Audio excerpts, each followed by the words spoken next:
every single off day that we get that I can. Now it's changed a little bit with the wife. I don't go every off day, but most off days. I'm out duck hunting.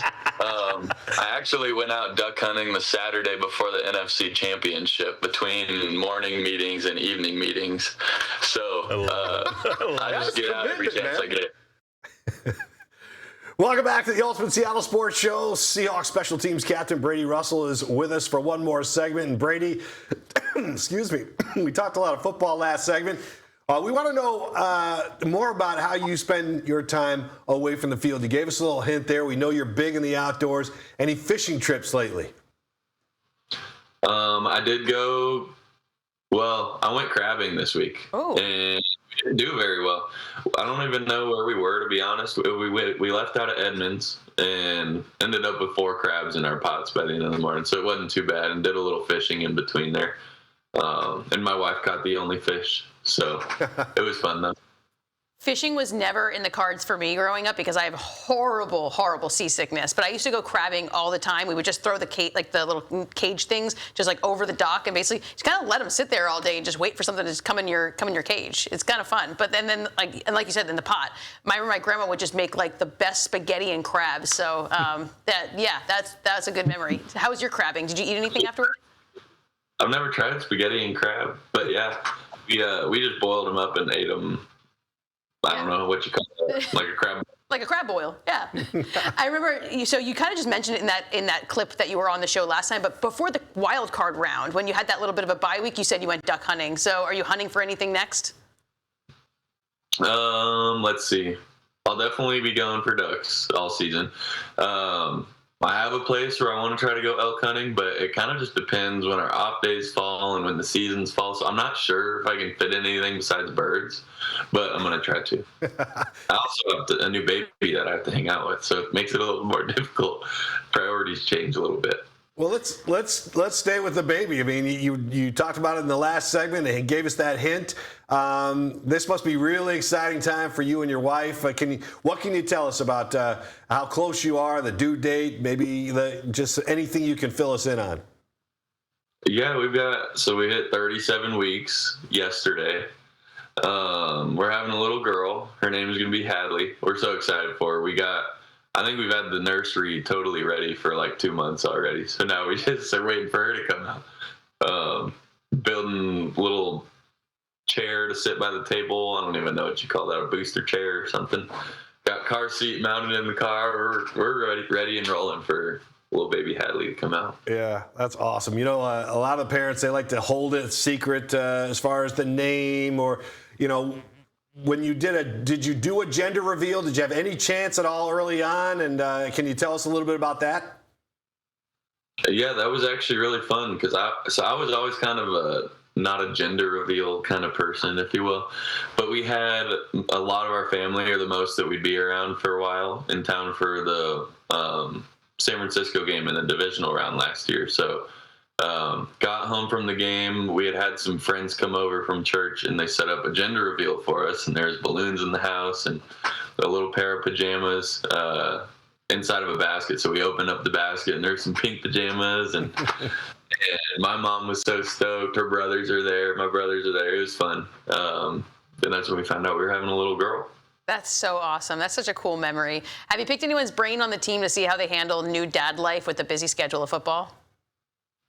Sorry, can you say that one more time? Sure, yeah. Have you picked anyone else's brain, like on the team, that like as a new dad to figure out how you can balance the schedule of football with the newborn? Yeah, absolutely. Well, it's fun because a lot of them are having kids just this off season, but I've definitely spent a good amount of time around Cooper and talked to him because I think he's really wise and has a ton of wisdom in that area with 3 boys, and how to manage your time well and spend time with your wife and all those things. But then also all the new dads, it's fun talking to them since it's a similar phase of what their sleep looks like and what their schedule with their wife looks like and how they blend it all together and how they have spent time with their baby this off season, but also still have the time to train and keep their body ready to go. So I feel like I've learned a little bit from everybody. Yeah, I bet. Getting some great advice. Cooper Kupp is a good choice, too, for sure. Listen, I see the hat on your head there, tight end you. You recently attended Tight End University. What did you take out of that experience? And A.J. Barner did it last year as well.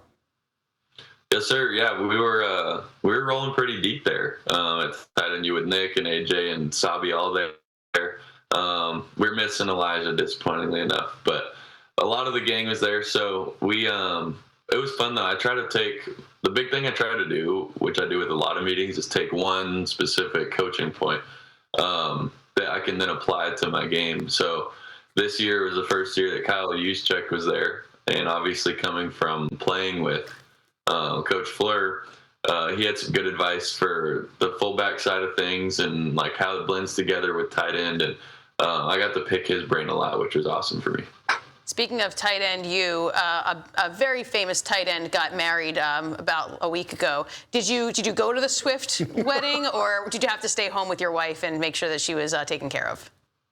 No, unfortunately, the invitation didn't get extended, but maybe hopefully there's not a next time, I guess. But no, it was no hard feelings. I didn't expect to go to that or anything. I was about done traveling. I think we actually weren't allowed to travel anymore. Interesting. Hey, listen. When you before we let you go, when you go to training camp, is there something that you need? Because you guys are kind of in all isolation. We know the rookies get isolated a lot more for a longer period of time. The veterans get treated a little bit differently. But is there something that you need, an essential item going into training camp? Well, one thing I love that I got last year for the first time was I had a little glass jar with however many notes that we were in the hotel for. And that's what I used every morning. I'd pull a little note out of there, and my wife had written me whatever it was, 15, 16 notes. That was the one thing I needed that kept me fueled up every day. It was fun. Man, that's a great idea. That's a great idea. Was that her idea initially, or I'm sure she just surprised you with it? Yeah, she surprised me. She really surprised me with this whole basket of stuff that I could use in the hotel. But one of my favorite thing was just that little glass jar with notes from her. Yeah, so. That's great, man. That's great. You should surprise her with a little bit of a basket when you guys go to the hospital.